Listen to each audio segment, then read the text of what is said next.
চীনাবাদাম শুধু একটি তেল জাতীয় ফসলই নয়, এটি প্রোটিন, ভিটামিন, বিভিন্ন খনিজ পদার্থ সমৃদ্ধ একটি অর্থকরী ফসল। বর্তমান বাজারে চীনাবাদামের চাহিদা রয়েছে বিপুল। সঠিক পদ্ধতিতে চাষ করতে পারলে এটি খুব লাভজনক। আজ আমরা জানবো চীনাবাদাম চাষের সঠিক পদ্ধতি ও পরিচর্যা সম্পর্কে। পুরো ভিডিওটা দেখতে থাকুন। তার আগে গ্রাসরুটস ফার্মিং ইউটিউব চ্যানেলে আপনাদের স্বাগত জানাই। জমি তৈরি ও মাটি নির্বাচন। চীনাবাদাম চাষের জন্য প্রয়োজন হালকা, ঝুরঝুরে ও গভীর বেলে ও দোআঁশ মাটি। জমি এমন হতে হবে যাতে বাদামের পেক বা গর্ভদণ্ড সহজেই মাটির ভেতরে প্রবেশ করতে পারে। যদি মাটিতে অম্লতা বেশি হয় তবে শেষ চাষের সময় চুন মিশিয়ে নিতে হবে। জমিতে ভালোভাবে চাষ দিয়ে আগাছা মুক্ত ও ঝুরঝুরে করতে হবে। বীজ বপনের সময় ও পদ্ধতি। চীনাবাদাম সাধারণত দুটি মরশুমে চাষ করা হয়।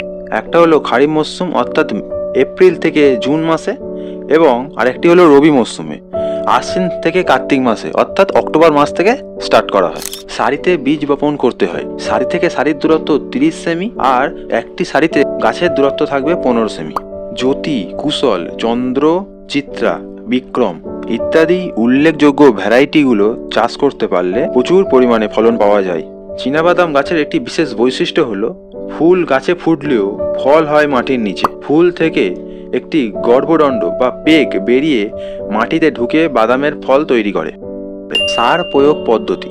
চীনাবাদাম মাটিকে উর্বর করে তোলে। এর শিকড়ে নাইট্রোজেন আবদ্ধ হয়, তবে সঠিক ফলনের জন্য সার প্রয়োজন হয়। শেষ চাষের সময় হেক্টর প্রতি urea 20 KG, SSP 70 KG, MOP 30 KG প্রয়োগ করতে হবে। এছাড়াও জিপসাম 200 কেজি প্রয়োগ করা যেতে পারে। জিঙ্কের অভাব থাকলে প্রতি বিঘায় 10 কেজি জিঙ্ক সালফেট মেশাতে হবে। গাছের গোড়ায় ফুল আসার আগে জিপসাম ছিটিয়ে দিতে হয়, এতে দানা ভালো হয়। সেচ ও জল ব্যবস্থাপনা। চীনাবাদাম শুকনো অবস্থা সহ্য করতে পারে না, তাই বিশেষ করে ফুল ফোটা ও ফল গঠনের সময় সেচ অত্যন্ত জরুরি। তবে অতিরিক্ত জল জমলে ফসল আবার পচে যেতে পারে, তাই ভালো নিষ্কাশন ব্যবস্থাও রাখতে হবে। পরিচর্যা ও আগাছা দমন। গাছের বৃদ্ধির সঙ্গে সঙ্গে গোড়ায় মাটি তুলে দিতে হবে, যাতে পেকগুলো সহজে মাটিতে ঢুকে বাদাম তৈরি করতে পারে। আগাছা নিয়মিত পরিষ্কার করতে হবে, না হলে গাছের বৃদ্ধি বাধাগ্রস্ত হয়। পোকামাকড় ও রোগ নিয়ন্ত্রণ। চীনাবাদামে টিক্কা রোগ, গোড়া পচা রোগ ইত্যাদি দেখতে পাওয়া যায়। এর জন্য বিভিন্ন ছত্রাকনাশক স্প্রে, কার্বানডাজিম ইত্যাদি স্প্রে করতে হতে পারে। ফসল সংগ্রহ। পাতা হলদে হয়ে গেলে গাছ উপড়ে ফসল তোলা হয়। বাদাম শুকিয়ে সংরক্ষণ করতে হয়। সঠিক সময়ে ফসল তুললে দানা ভরা ও ভালো মানের বাদাম পাওয়া যায়।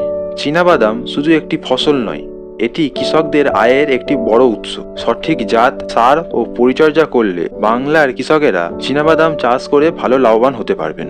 আজকের এই ভিডিওটি এই পর্যন্তই। ভিডিওটি ভালো লেগে থাকলে অবশ্যই লাইক করুন। চ্যানেলটি নতুন হয়ে থাকলে সাবস্ক্রাইব করে রাখুন ও ভিডিওটি আপনার প্রিয়জনের সঙ্গে শেয়ার করুন। পুরো ভিডিওটা দেখার জন্য আপনাকে অসংখ্য ধন্যবাদ।